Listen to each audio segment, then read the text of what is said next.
1687 সাল sir Isaac নিউটনের মাথায় ধপাস করে একটা আপেল পড়ল এবং তিনি বললেন সেই শক্তির কথা যার জন্য আমরা পড়ে গেলে ব্যথা লাগে, অর্থাৎ মাধ্যাকর্ষণ। মাধ্যাকর্ষণ কি? নিউটন বলেন এই বিশ্বের প্রত্যেকটি পদার্থের মধ্যে একটা শক্তি লুকিয়ে আছে যা অন্য পদার্থকে নিজের কেন্দ্রের দিকে টানে। এবার এই শক্তি কার বেশি হবে? উত্তর হলো যে যত ভারী তার এই টানার শক্তি ততই বেশি।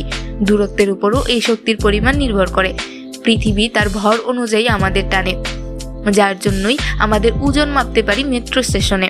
একইভাবে আমরাও পৃথিবীর উপর এই বল প্রয়োগ করি, কিন্তু তা ভরবেগ অনুসারে এতই কম যে যার জন্য আমরা লাফালে পৃথিবী উঠে আমাদের পায়ে আসে না। জন মাইকেলের নাম খুব কম লোকই জানে, এমনকি তার কোনো ছবিও নেই, যিনি 1783 সালে প্রথম ভেবেছিলেন ব্ল্যাক হোল বলে কিছু একটা থাকতে পারে। মাইকেল নিউটনের থিওরি মেনে নেন এবং বলেন আলো হলো প্রচুর ক্ষুদ্রাতি ক্ষুদ্র কণার সমষ্টি। মাইকেল বলেন কোনো তারার অসম্ভব পরিমাণ মাধ্যাকর্ষণ টানের জন্য এই কণাগুলোর বেগ কমে যায় এবং এই বেগের কমে যাওয়া থেকে সেই তারার ওজন মাপবার কতটা পরিমাণ হতে হবে এই মাধ্যাকর্ষণ বল যে আলো অবধি বেরোতে পারে না। নিউটনের তত্ত্ব অনুযায়ী যত বেশি ভর তার ততটাই বেশি হবে যে আলো অবধি আটকে যাবে এবং তা কেউ দেখতে পাবে না। এটাই হবে এস্কেপ ভেলোসিটি অফ লাইট। এরপর 1796 সালে পিয়ারে সাইমন দ্য ল্যাপলেস, যিনি নেপোলিয়নের মিলিটারি স্কুলের এক্সামিনারও হয়েছিলেন, এই অসম্ভব ভরযুক্ত তারা যা আলো টেনে নেওয়ার ক্ষমতা রাখে তাকে তিনি নাম দেন ডার্ক বডি হিসেবে। কিন্তু মাইকেল এবং ল্যাপলেসের এই থিওরি সবাই ভুলে যায়। এবার গল্পে ঢোকেন আমাদের সবার প্রিয় আইনস্টাইন। এবার কতগুলো ছেঁড়া জিনিস জানা যাক, পরে একত্রিত করব একসাথে। আইনস্টাইনের স্পেশাল রিলেটিভিটি থিওরি অনুযায়ী আলো যদি ভ্যাকুয়ামের মধ্য দিয়ে যায় তবে বেগ কখনো বাড়ে বা কখনো কমে না, অর্থাৎ এটি ধ্রুবক থাকবে। এর মান হবে 1,86,000 মাইল পার সেকেন্ড। থেকে আসে স্পেস টাইম কনসেপ্ট। কোনো ঘটনা একজনের সাথে যে সময়ে ঘটবে আর অন্যজনের সাথে ভিন্ন কোনো সময়েও ঘটতে পারে। আইনস্টাইন স্পেস আর টাইমকে সেপারেট না করে একসঙ্গে রাখেন। এবারের বিষয়টা একটু জটিল, জানতে হবে গ্র্যাভিটেশন সিঙ্গুলারিটি কি। সিঙ্গুলারিটি হচ্ছে এমন একটা ওয়ান ডাইমেনশন পয়েন্ট যার ওজন ও ঘনত্ব এতটাই বেশি যে সেখানে ফিজিক্সের কোনো রুলও কাজ করে না এবং এর গ্র্যাভিটেশন ফিল্ডও অসীম, যার কোনো কোঅর্ডিনেট মান নেই। এক হাইপোথিসিস অনুযায়ী ইউনিভার্সের সূচনার সময়ও ছিল এই সিঙ্গুলারিটি। এবার দেখি তারা কখন মরে যায়।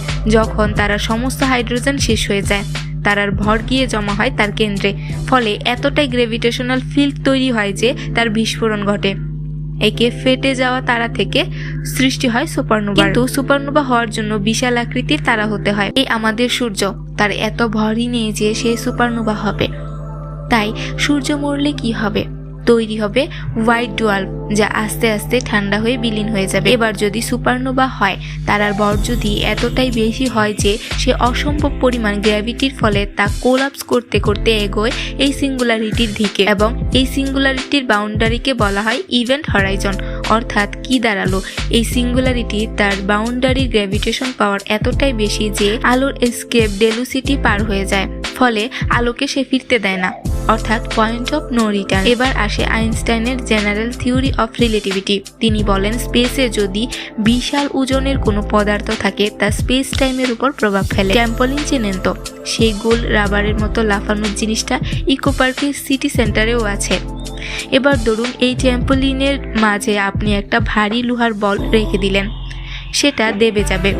আর যদি কিছু ছোট ছোট বল সাইডে ছেড়ে দেন, সেগুলো ঘুরতে ঘুরতে লোহার বড় বলটার দিকে এগোবে। এবার স্পেসকে এই ট্যাম্পোলিন এবং ভারী বলটাকে বিশাল কোনো তারা, অর্থাৎ এমন কোনো মেসিভ বল জিনিসটার পাশ দিয়ে গেলে আলো তার দিকে বেঁকে যায়। এই সূত্র ধরেই বিজ্ঞানীরা আকাশে তারা খোঁজেন, যার জনক আইনস্টাইন। এবার সব একত্রিত করলে গল্পে ঢুকবে আমাদের হিরো। সালটা তখন 1916। নাম কার্ল কোয়ারচাইল্ড। জেনারেল রিলেটিভিটি থিওরির উপর ভিত্তি করে কার্ল আবিষ্কার করেন কোয়ারচাইল্ড রেডিয়াস, সেই পরিধি যার থেকে ছোট যে কোনো বস্তু ব্ল্যাক হোলে রূপান্তরিত হতে পারে, যার কোনো রোটেশন নেই, যার গ্র্যাভিটেশনাল ফোর্স এতটাই বেশি যে লাইটের এস্কেপ ভেলোসিটির সমান, ফলে আলো এর থেকে বেরোতে পারে না। এটাই হলো ব্ল্যাক হোল। যদিও 1939 সালে আইনস্টাইন এই থিওরির দ্বিমত প্রকাশ করেন এবং বলেন এমন কোনো শক্তিশালী সিঙ্গুলারিটি থাকতে পারে না, যার ফলে ব্ল্যাক হোল শুধুমাত্র একটা থিওরি, বাস্তবে এর কোনো অস্তিত্ব নেই। প্রথম ব্ল্যাক হোলের নামকরণ করেন জন হুইলার। পৃথিবীর মানুষের কাছে তথা মহাবিশ্বের এক বিস্ময় হচ্ছে ব্ল্যাক হোল, যাকে দানব বললেও ভুল হবে না। ব্ল্যাক হোল বা কৃষ্ণগহ্বর মহাকাশের এমন এক স্থান জুড়ে রয়েছে যার মধ্যাকর্ষণ শক্তি এতই প্রখর যে তার হাত থেকে কোনো কিছুই পালাতে পারে না, এমনকি আলোর রশ্মিও। পৃথিবী থেকে এই ব্ল্যাক হোল 50 কোটি ট্রিলিয়ন কিলোমিটার দূরে অবস্থিত। এর ভর হবে সূর্যের চাইতে 650 গুণ বেশি। এই ব্ল্যাক হোল সম্পর্কে এর আগে বিজ্ঞানীদের তেমন ধারণা ছিল না, কিন্তু ধীরে ধীরে তার সম্পর্কে অনেক তথ্যই জানা যাচ্ছে। 1916 সালে আইনস্টাইন তার জেনারেল রিলেটিভিটি তত্ত্ব দিয়ে ধারণা করেন ব্ল্যাক হোল থাকা সম্ভব। আর 1994 সালে এসে নভোচারীরা প্রমাণ করেন আসলেই ব্ল্যাক হোল থাকতে পারে। এটি কোনো সায়েন্স ফিকশন নয়। জার্মান বিজ্ঞানী কার্ল শুয়ার্জচাইল্ড 1916 সালে দেখান যে কোনো তারা ব্ল্যাক হোলে পরিণত হতে পারে। এই প্রথমবারের মতো মহাকাশ বিজ্ঞানীরা একটি কৃষ্ণগহ্বর বা ব্ল্যাক হোলের ছবি তুলতে সক্ষম হয়েছেন, যা মহাকাশ বিজ্ঞানের ক্ষেত্রে একটা বড় ঘটনা। বিজ্ঞানীদের তোলা ছবিতে দেখা যাচ্ছে একটা বৃত্তাকার কালো আভার চারিদিকে একটি উজ্জ্বল আগুনের বলয়। অ্যান্টার্কটিকা, স্পেন ও চিলির মতো পৃথিবীর নানা প্রান্তে বসানো 8টি রেডিও স্টেশনের এক নেটওয়ার্ক দিয়ে এই ছবি তোলা সম্ভব হয়, কারণ একক কোনো টেলিস্কোপে এর ছবি তোলার ক্ষমতা নেই। ME7 নামে একটা বহু দূরবর্তী গ্যালাক্সি বা ছায়াপথের মধ্যে এই ছবি পাওয়া গেছে। ব্ল্যাক হোলের জন্ম কিভাবে হয়? একটি তারার মৃত্যু থেকে জন্ম নেয় কৃষ্ণগহ্বর। বিজ্ঞানীদের মতে সবথেকে ছোট ব্ল্যাক হোলটি জন্ম ঠিক এই মহাবিশ্বের জন্মের মতোই। একটি নক্ষত্রের নির্দিষ্ট জ্বালানি শেষ হয়ে গেলে এর মৃত্যু ঘটে। যতক্ষণ পর্যন্ত এর অভ্যন্তরীণ হাইড্রোজেন গ্যাস অবশিষ্ট থাকে ততক্ষণ পর্যন্ত এর ভিতরে নিউক্লিয়ার বিক্রিয়া চলতে থাকে। হাইড্রোজেন শেষ হয়ে গেলে এর কেন্দ্রীয় মূল বস্তুর সংকুচিত হয়ে থাকে। এভাবে একটি তারার মৃত্যু হয়। ব্ল্যাক হোলে রয়েছে শক্তিশালী মহাকর্ষীয় ক্ষেত্র। প্রত্যেকটা ব্ল্যাক হোলের চারদিকে একটি সীমা আছে যেখানে একবার ঢুকলে আর বের হওয়া যায়। এভাবে মহাকাশের মহাবিস্ময় হয়ে বেঁচে রয়েছে ব্ল্যাক হোল। ব্ল্যাক হোল মহাকাশের এক অনন্ত বিস্ময়। ব্ল্যাক হোল বা কৃষ্ণগহ্বর আসলে কি? ব্ল্যাক হোলকে যেরকম রহস্যময় বলে মনে করা হয়, তারা কি আসলেই সেই রকম? ব্ল্যাক হোল কি দানবীয় ভ্যাকুয়াম ক্লিনারের মতো সবকিছুকে গ্রাস করে নেয়? মহাবিশ্বের এর জন্মই বা কিভাবে হলো? কতটুকুই বা জানেন বিজ্ঞানীরা ব্ল্যাক হোল সম্পর্কে, বা এর আকার আকৃতি বা কিরকম? ব্ল্যাক হোল ছোটও হতে পারে আবার বড়ও হতে পারে। বিশেষজ্ঞদের মতে ক্ষুদ্রতর ব্ল্যাক হোল একটি পরমাণুর সমানও হতে পারে। এই জাতীয় ব্ল্যাক হোলগুলো অনেক ক্ষুদ্র, কিন্তু তাদের একটার ভর হতে পারে বিশাল পর্বতের সমান। অন্য এক ধরনের ব্ল্যাক হোলকে বলা হয় স্টেলার বা নক্ষত্রিক। এর ভর আমাদের সূর্যের ভরের চেয়ে 20 গুণ বেশি হতে পারে। অনেক বেশি ভরের নক্ষত্র রয়েছে পৃথিবীর ছায়াপথে, আর পৃথিবীর এই ছায়াপথকে বলা হয় মিল্কি ওয়ে। ভরের উপর ভিত্তি করে কৃষ্ণগহ্বরকে 4 ভাগে ভাগ করা হয়েছে, যেমন super massive black hole, intermassive black hole, micro black hole এবং স্টেলার ব্ল্যাক হোল। অন্যান্য মহান বিজ্ঞানীরা এই বিষয়ে কি বলেছেন? অন্যান্য বিজ্ঞানীদের ধারণা যে ব্ল্যাক হোল নিজের যে ভর সেটাকে ব্ল্যাক হোল রেডিয়েশনে রূপান্তরিত করে ফেলে।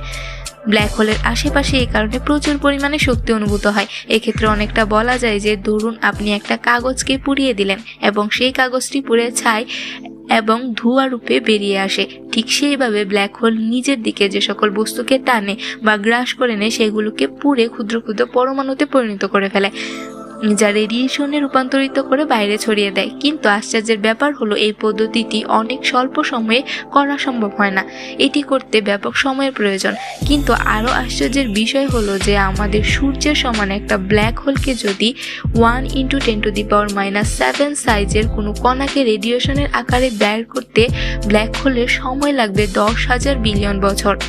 এবং যখন তারা কেউ ব্ল্যাক হোল তার মধ্যে গ্রাস করে নেবে, তখন ব্ল্যাক হোল ধীরে ধীরে এবং আস্তে আস্তে সংকুচিত হতে থাকবে এবং শেষ পর্যন্ত লেখা থাকবে না।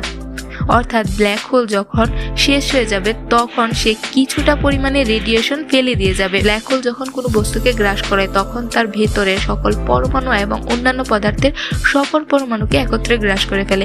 অর্থাৎ এগুলো সবই দেখতে সমান হয়ে থাকে এবং এগুলো সকল বৈশিষ্ট্যও সমান থাকে। বিজ্ঞানী স্টিফেন হকিং এর ধারণা ব্ল্যাক হোলের মাধ্যমে অন্য কোনো গ্যালাক্সিতে আমরা শর্টকাট হিসেবে পৌঁছে যেতে পারি।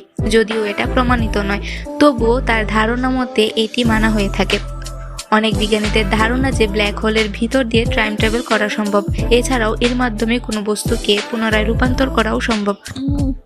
ব্ল্যাক হোল কি পৃথিবী ধ্বংস করতে পারে? ব্ল্যাক হোল মোটেও স্পেস বা মহাশূন্যের এতটা কাছাকাছি ভ্রমণ করে না যে তা কোনো তারকা, চাঁদ বা গ্রহকে শিকার বানাতে পারে। আর পৃথিবীও কোনোদিন ব্ল্যাক হোলে গিয়ে পতিত হবে না, কারণ কোনো ব্ল্যাক হোলই কিন্তু সৌরজগতের এতটা কাছাকাছি নয়। কোনো ব্ল্যাক হোলের ভর সূর্যের সমতুল্য হতে পারে, কিন্তু তখনও পৃথিবী এবং অন্যান্য গ্রহগুলো ওই ব্ল্যাক হোলকে কেন্দ্র করে ঘূর্ণায়মান থাকবে, যেমনটা আগেও ছিল। সুতরাং দেখা যাচ্ছে যে ব্ল্যাক হোল আমাদের জন্য এখনো কোনো হুমকির সংবাদ বয়ে আনেনি এবং অদূর ভবিষ্যতেও আনবে না বলে আশা করা হচ্ছে। আমাদের তৈরি মহাকাশযান কি কখনো কৃষ্ণ গহ্বর কিংবা শ্বেতবিবরে প্রবেশ করতে পারবে?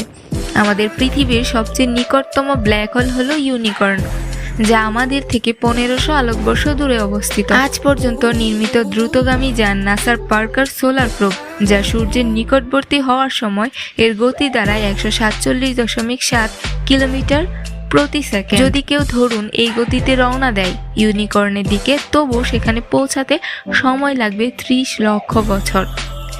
কেউ তো ওই পর্যন্ত বাঁচবেই না, তো সেখানে জীবিত পৌঁছানোর সংখ্যা 0%। আলো ভরশূন্য হওয়া সত্ত্বেও ব্ল্যাক হোল কিভাবে আলোকে গ্রাস করতে সক্ষম হয়, এটা বোঝার জন্য আপনাকে একটা সহজ পরীক্ষা করতে অনুরোধ করছি। একটা পাতলা কাপড় নিন। কাপড়টি আয়তাকার বা বর্গাকার হলে ভালো হয়। অতঃপর কাপড়ের চারদিকে 4 কোণায় কোনো কিছুর সাথে টান টান করে আটকে রাখুন। কাপড়টি অবশ্যই পাতলা হতে হবে এবং টান টান করে মেলে ধরতে হবে এবং মেঝে হতে কিছুটা উপরে রাখতে হবে। এখন আপনি পাতলা কিছু কাগজের ছেঁড়া টুকরো নিন এবং কাপড়ের উপর এক পাশে রাখুন। অতঃপর আপনি একটি গোলাকার মার্বেল বা ভারী ইটের টুকরো রাখুন কাপড়ের ঠিক মাঝ বরাবর। কি দেখলেন? ইটের টুকরা কাপড়ের মাঝখানে একটা গর্তের মতো সৃষ্টি করছে এবং পাতলা কাগজের টুকরোগুলো স্থান পরিবর্তন করে গর্তের দিকে চলে যাচ্ছে।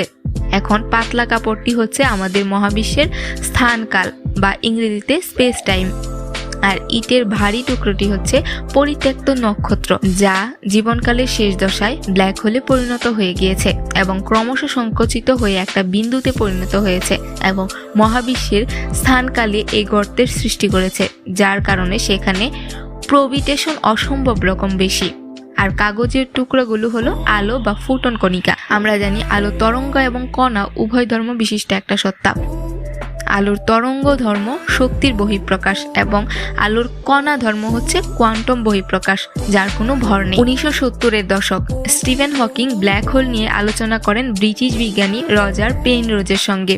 সেখানে হকিং একটা প্রস্তাব দেন, সেটা হলো এন্ট্রপির সঙ্গে কৃষ্ণ গহ্বরের সম্পর্ক। কৃষ্ণ গহ্বর যা কিছু গ্রহণ করে তার আর কোনো প্রভাব বোঝা যাবে কিনা এ নিয়ে একটা ধারণা তখন ছিল। কোনো ব্ল্যাক হোল কিছু গিলে ফেললে তার প্রভাব বোঝা যাবে না। এই তথ্য তাপগতির সূত্রগুলোর পরিপন্থী। তাপগতিবিদ্যার একটা সূত্র বলে মহাবিশ্বের মোট শক্তি কখনোই পরিবর্তন হবে না। নতুন করে শক্তির যেমন জন্ম হয় না, তেমনি ভাবে সামান্যতম শক্তিও ধ্বংস করা সম্ভব নয়। আলবার্ট আইনস্টাইন এই নীতি আরেকটা সম্প্রসারণ করে বলেন, মহাবিশ্বের মোট ভর শক্তি কখনো পরিবর্তন করা সম্ভব। শক্তিকে ভরে রূপান্তর করা যাবে। তাপগতিবিদ্যার এন্ট্রপি নামে আরেকটা বিষয় আছে, যেটাকে বলা হয় তাপীয় বিশৃঙ্খলা। তাপগতিবিদ্যার দ্বিতীয় সূত্র থেকে এর আবির্ভাব। এন্ট্রপির নীতিটা হলো মহাবিশ্বের এন্ট্রপি প্রতিনিয়ত বেড়ে চলেছে। পৃথিবীতে মহাবিশ্বের এমন কোনো ঘটনা বা সিস্টেম পাওয়া যাবে না যেখানে এন্ট্রপি। কিন্তু 70-এর দশকের শুরুতে ব্ল্যাক হোলের ক্ষেত্রে নীতির সূত্রের লঙ্ঘন দেখলেন বিজ্ঞানীরা। অবশ্য সেটা তাত্ত্বিকভাবে। কোনো বস্তু খেয়ে ফেললে ব্ল্যাক হোলের কোনো পরিবর্তন দেখা যায় না। তাহলে যে পরিমাণ ভরশক্তি ব্ল্যাক হোল গিলে ফেলেছে সেটা কোথায় যাচ্ছে? মোটা দাগে মনে হচ্ছে ব্ল্যাক হোল তো বস্তু, সে তথ্য খেয়ে ফেলছে, তা চিরতরে উধাও হয়ে যাচ্ছে। তাই যদি হয় মহাবিশ্বের ভরশক্তি কমে যাওয়ার কথা এন্ট্রপি। কোনো তথ্যই যখন ব্ল্যাক হোল থেকে পাওয়া যায় না, তার মানে এর এন্ট্রপি সবসময় এক থাকে। তাই যদি হয় ভরশক্তির সঙ্গে সঙ্গে প্রতিনিয়ত মহাবিশ্ব থেকে একটু একটু করে এন্ট্রপি গিলে ফেলছে ব্ল্যাক হোল, ফলে একটু একটু করে কমছে মহাবিশ্বের এন্ট্রপি। এ তো তাপগতিবিদ্যার সূত্রগুলোর দফা রফা হয়ে যাবার মতো একটা ব্যাপার। এও কি সম্ভব? সেকালের বেশিরভাগ ব্ল্যাক হোল গবেষকরা মনে করতেন ব্ল্যাক হোল পুরোপুরি ব্যাখ্যা করার মতো তথ্য বর্তমানে পদার্থবিদদের হাতে নেই। এর ব্যাখ্যা দিতে পারে কোয়ান্টাম মহাকর্ষের কোনো তথ্য। তাপগতিবিদ্যার সূত্রগুলো ক্লাসিক্যাল ফিজিক্স বা চিরায়ত বলবিদ্যার অংশ, তাই এই তত্ত্বের কোনো নীতি ব্ল্যাক হোল মানতে বাধ্য নয়। অর্থাৎ ভরশক্তি সংরক্ষণশীলতা ও এন্ট্রপির বৃদ্ধির যে নীতি তাপগতিবিদ্যায় প্রচলিত, সেই নীতি ব্ল্যাক হোলের জন্য প্রযোজ্য। ব্ল্যাক হোলকে গ্যালাক্সির সবচেয়ে আশ্চর্যজনক এবং রহস্যময় গহ্বর বললেও ভুল হবে না। প্রতিদিন হাজার হাজার থিওরি এবং গবেষণাপত্র জমা হচ্ছে ব্ল্যাক হোল নিয়ে। ব্ল্যাক হোল নিয়ে বিজ্ঞানের ধারণা এখনও তেমন যথেষ্ট নেই বললেই চলে। যতটুকু রয়েছে তার অধিকাংশই হচ্ছে ধারণা করা। ব্ল্যাক হোলের বাংলা অর্থ হচ্ছে কৃষ্ণ গহ্বর। বড় বাঁধ, নালা, খাল বা রাস্তার মধ্য দিয়ে পানি এক পাশ থেকে আরেক পাশে প্রবাহিত করার জন্য বড় আকৃতির পাইপ বা নালা ব্যবহার করা হয়।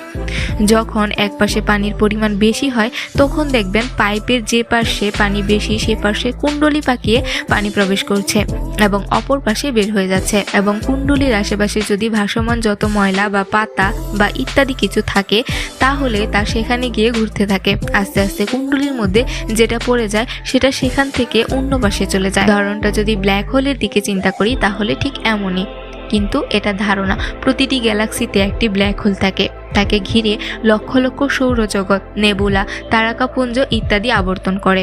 আর এই ব্ল্যাক হোলের মধ্যে যে গ্রহ বা নক্ষত্র পতিত হয় সেটা ধ্বংস হয়ে যায়। এই কারণে বিজ্ঞানীরা এমনটা ধারণা করেন যে এটা একটা কুণ্ডলীর মতো, কিন্তু মূল রহস্য এখনও অধরা। কেননা এই গহ্বর এতই কালো যে এর মধ্যে আলো রিফ্লেকশন হয় না। কোনো আলো প্রবেশ করলে সেখান থেকে আর ফিরে আসে না। এর আকর্ষণ শক্তি এতটাই প্রখর যে সূর্যের থেকে হাজার হাজার গুণ বড় নক্ষত্র তার মধ্যে পতিত হয়ে ধ্বংস হয়ে যায় অথবা হারিয়ে যায়, যার কোনো হদিস নেই। প্রতিনিয়ত এমন হাজারো গ্রহ নক্ষত্র হারিয়ে যাচ্ছে। এই কারণেই বিজ্ঞান ধারণা করে যে যদি এটা কুণ্ডলীর মতো হয় তাহলে হয়তো বা অন্য কোথাও বা অন্য কোনো গ্যালাক্সির সাথে এর কানেকশন রয়েছে। এর মধ্য দিয়ে সহজেই অন্য কোনো গ্যালাক্সিতে যাওয়া যায়। কিন্তু সমস্যাটা অন্য জায়গায়। যদি বিজ্ঞানের এই ধারণা সঠিকও হয় তাহলেও কখনো মানুষ ব্ল্যাক হোলে গিয়ে টাইম ট্রাভেল করতে পারবে না। কারণ হলো, 1, ব্ল্যাক হোলে কোনো কিছু গিয়ে তার ফেরত আসে না। 2, আসলেও সে তথ্য জানা নেই। 3, ব্ল্যাক হোল পর্যন্ত যাওয়ার জন্য কোনো ধরনের মহাকাশযান এখন পর্যন্ত আবিষ্কার হয়নি। 4, ব্ল্যাক হোলে যাওয়ার জন্য মহাকাশযান আবিষ্কার হলেও মানুষ কখনোই সেখানে যেতে পারবে না। প্রথম 3টির কারণ আমরা জানি, কিন্তু চতুর্থটির কারণ অনেকেই প্রশ্ন করবেন যে মহাকাশযান আবিষ্কার হলেও কেন সেখানে যেতে পারবে না। আমাদের এই জগতে এখন পর্যন্ত সর্বোচ্চ গতি হচ্ছে আলোর গতি এবং নিউট্রনো কণার, যা দিয়ে কোনো যান বানানো সম্ভব নয়। আর যান তৈরি হলেও সেই গতিতে ভরসম্পন্ন কোনো কিছু ভ্রমণ করা সম্ভব নয়, যেটা আইনস্টাইন ব্যাখ্যা করে গেছেন। তারপরেও আমরা ধরে নিলাম যে মহাকাশযান আবিষ্কার হয়েছে এবং তাতে মানুষ ভ্রমণ করার উপযোগী। তাহলেও কোনো দিন আমাদের গ্যালাক্সি ব্ল্যাক হোলে যাওয়া সম্ভব নয়। অন্য গ্যালাক্সিতে তো দূরেই থাক, কেননা আমাদের মিল্কি ওয়ে গ্যালাক্সির বেশ হচ্ছে 1 লক্ষ আলোকবর্ষ। জি, ভুল শুনেননি, 1 লক্ষ আলোকবর্ষ, অর্থাৎ আলো 1 লক্ষ বছরে যে দূরত্ব অতিক্রম করে তার সমান। অথচ আমাদের মানুষের হায়াত দুনিয়াতে 50 থেকে সর্বোচ্চ 180 বছর, বা নবীদের হায়াতের হিসেব করলে 1000 বছর। যদি ধরেও নেই যে আমরা আমাদের গ্যালাক্সির মাঝামাঝি রয়েছি, তাহলেও কমপক্ষে 25,000 আলোকবর্ষ সময় লাগবে, যেটা কোনো মানুষের পক্ষে কোনোদিন সম্ভব নয়। যেখানে নিজের গ্যালাক্সি পার হতে বা তার কেন্দ্রে যেতে এত সময় লাগে, তাহলে অন্য গ্যালাক্সিতে যাওয়ার কথা তো কল্পনাই করা যায় না। আর ব্ল্যাক হোলের আকর্ষণ ভেদ করা কোনো গ্রহের পক্ষে সম্ভব নয়, সেখানে মহাকাশযানের পক্ষে কোনোদিনও সম্ভব নয়। আর বিজ্ঞানের তথ্য অনুযায়ী আমাদের এই ইউনিভার্স বা বিশ্ব ব্রহ্মাণ্ডে 100 কোটি বেশি গ্যালাক্সি রয়েছে। আমাদের এই গ্যালাক্সিতে সবচেয়ে কাছের গ্যালাক্সির নাম হচ্ছে অ্যান্ড্রোমিডা গ্যালাক্সি, যেটা আমাদের গ্যালাক্সি থেকে 4 গুণ বেশি বড়। এখানেই শেষ নয়, এরকম কোটি কোটি ইউনিভার্স নিয়ে গঠিত মাল্টিভার্স, কোটি কোটি মাল্টিভার্স নিয়ে গঠিত সুপার মাল্টিভার্স, যা আমাদের ধারণার অনেক বাইরে। সুতরাং মোট কথা বলতে গেলে এখানেও বিজ্ঞান চরমভাবে ব্যর্থ। অনেকেই বলতে পারেন, তাহলে বিজ্ঞান কেন এটা নিয়ে পড়ে রয়েছে? আমি বলবো, সেটা প্রথমেই বলেছি যে এটা একটা লোভনীয় ব্যাপার, তবে এটা আদৌ সম্ভব হবে কিনা সেটা ভবিষ্যতে বলে দিবে।